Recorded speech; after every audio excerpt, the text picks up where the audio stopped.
Most PPE failures lead directly to serious injuries even when workers are wearing PPE.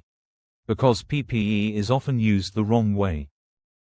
Here are 5 PPE mistakes that are getting workers injured every day. Wearing PPE that is damaged, expired, or not fit for use. Cracked helmets, torn gloves, and worn-out safety shoes provide no protection. Using the wrong PPE for the job.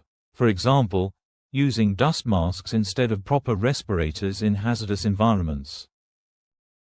Not wearing PPE correctly. Loose helmets, unfastened chin straps, or safety glasses worn on the forehead. Removing PPE because it feels uncomfortable. Heat, pressure, or poor fit causes workers to take PPE off at the worst time. Not inspecting or maintaining PPE.